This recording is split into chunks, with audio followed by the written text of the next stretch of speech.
প্রিয় দর্শক আসসালামু আলাইকুম। সবাইকে স্বাগতম জানিয়ে শুরু করছি আমার আজকের পর্ব।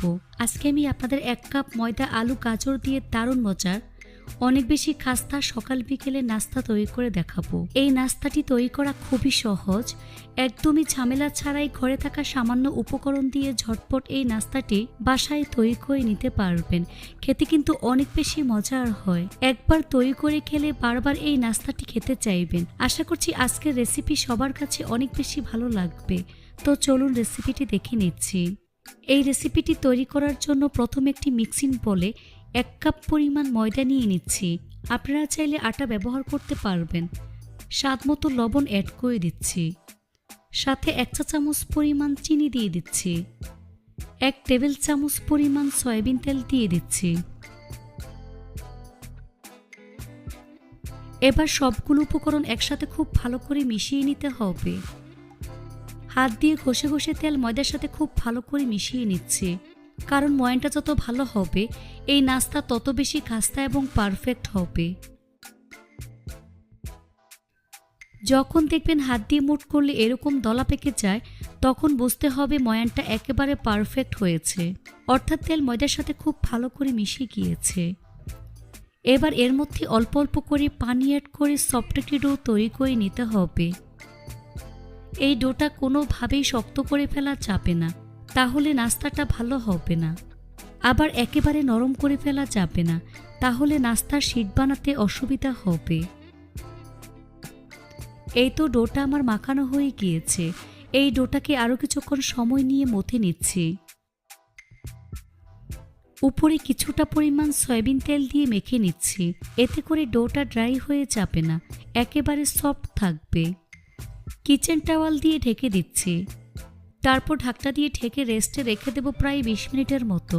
এই ফাঁকে চুলায় একটি ফ্রাই প্যান বসিয়ে এর মধ্যে 2 টেবিল চামচ পরিমাণ সরিষার তেল দিয়ে দিচ্ছি। আপনারা চাইলে সয়াবিন তেল ব্যবহার করতে পারবেন। তেল গরম হয়ে আসলে এর মধ্যে 1 চা চামচ পরিমাণ পাঁচফোড়ন দিয়ে দিচ্ছি। এই পাঁচফোড়ন কয়েক সেকেন্ড ভেজে নিতে হবে।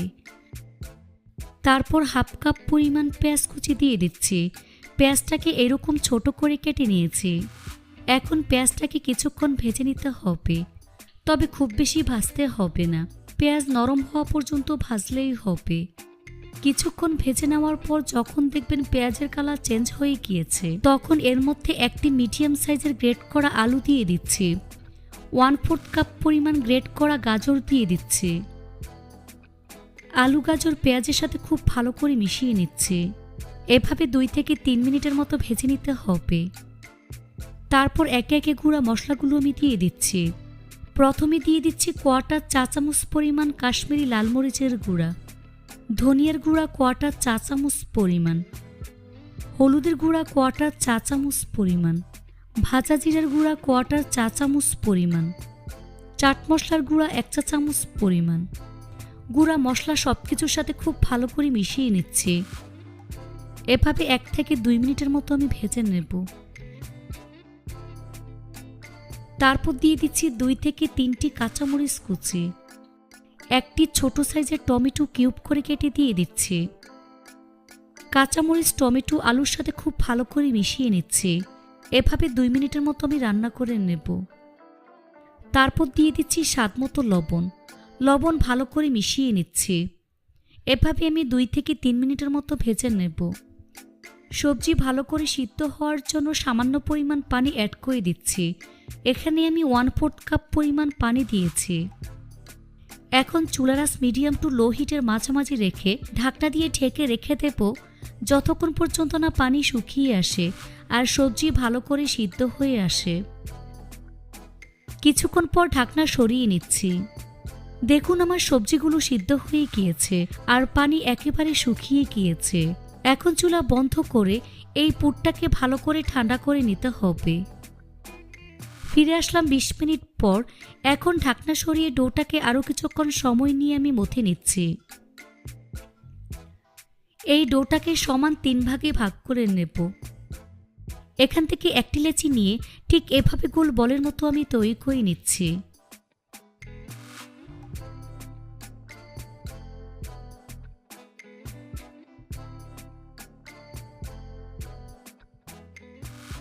সবগুলো একইভাবে গোল বলের মতো আমি তৈরি করে নিয়েছি। এখান থেকে একটি বল বোর্ডের উপর নিয়ে বাকিগুলোকে মিক্সিং বলে ঢেকে রাখবো। এখন এর উপর সামান্য পরিমাণ ময়দা ছিটিয়ে নিচ্ছি আর হাত দিয়ে চেপে চ্যাপটা করে নিচ্ছি। তারপর বেলুন দিয়ে বেলে পাতলা বড় একটি রুটি আমি তৈরি করে নিচ্ছি।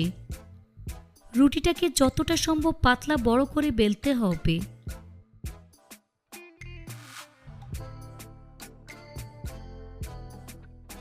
দেখুন ঠিক এরকম পাতলা এবং বড় একটি রুটি আমি তৈরি করে নিয়েছি, দেখে নিশ্চয়ই বুঝতে পারছেন। এবার ছুরি দিয়ে চারপাশ কেটে সমান করে নিচ্ছি।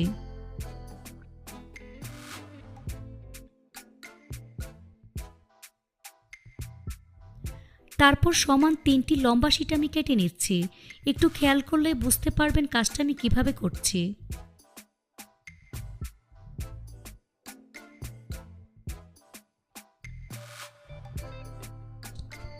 এখান থেকে একটি শিট নিয়ে বাকিগুলোকে এক সাইডে নিয়ে নিচ্ছি।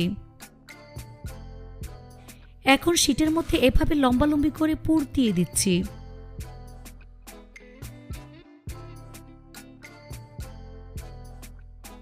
হাত দিয়ে ঠিক এভাবে চেপে সেট করে দিচ্ছি, এতে করে নাস্তা ফোল্ড করার সুবিধা হবে। এবার শিটের চারপাশে পানি লাগিয়ে নিচ্ছি, এখানে পানি আঠা হিসেবে কাজ করবে। তারপর এক সাইড থেকে ঠিক এভাবে ফোল্ড করে নিচ্ছি। সাইডটাকে খুব ভালো করে চেপে সিল করে নিতে হবে, এতে করে ভাজার সময় খুলে যাওয়ার ভয় থাকে না। তারপর খুব ভালো করে চেপে সিল করে দিচ্ছি। চামচ দিয়ে সাইডটাকে খুব ভালো করে চেপে সিল করে দিচ্ছি, এতে করে দেখতে যেমন সুন্দর লাগবে, ভাজার সময় খুলে যাওয়ার ভয় থাকে না।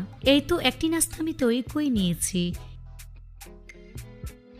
একইভাবে আরেকটি তৈরি করে আপনাদের দেখিয়ে দিচ্ছি।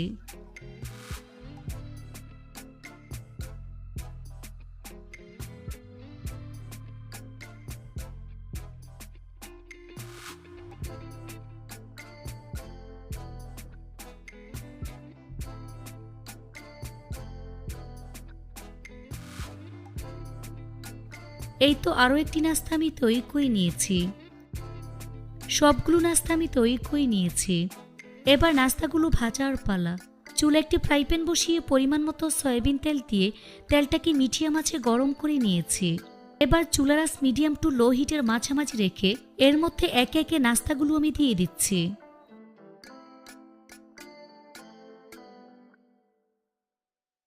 কিছুক্ষণ পর নাস্তাগুলোকে আমি উল্টে দিচ্ছি। বেশি জোরে আছে নাস্তাগুলো কিন্তু ভাজা যাবে না, একটু সময় নিয়ে মিডিয়াম লো হিটের মাঝামাঝি রেখে এই নাস্তাগুলোকে ভাজতে হবে। এভাবে কিছুক্ষণ পর পর উল্টে পাল্টে একটু সময় নিয়ে গোল্ডেন ব্রাউন কালার এবং ক্রিস্পি করে ভেজে নিতে হবে।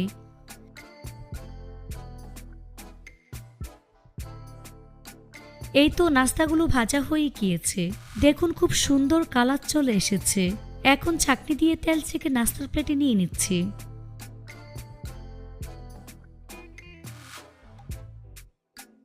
তারপর পরিবেশন করে আপনাদের দেখিয়ে দিচ্ছি। দেখুন আমার নাস্তাগুলো দেখতে মাশাআল্লাহ কতটা সুন্দর এবং কতটা লোভনীয় হয়েছে, খেতে কিন্তু অনেক বেশি মজার হয়েছে। এই নাস্তা অনেক বেশি খাস্তা হয়েছে, দেখে হয়তোবা বুঝতেই পারছেন। এটা বিকেলের নাস্তা অথবা বাচ্চাদের টিফিনের জন্য বানিয়ে নিতে পারবেন, বাচ্চারা ভীষণ পছন্দ করবে। রেসিপিটি ভালো লাগলে অবশ্যই একটি লাইক দিয়ে দিবেন, ফ্রেন্ডস অ্যান্ড ফ্যামিলির সাথে বেশি করে শেয়ার করবেন। সবাই অনেক বেশি ভালো থাকবেন। আল্লাহ হাফেজ।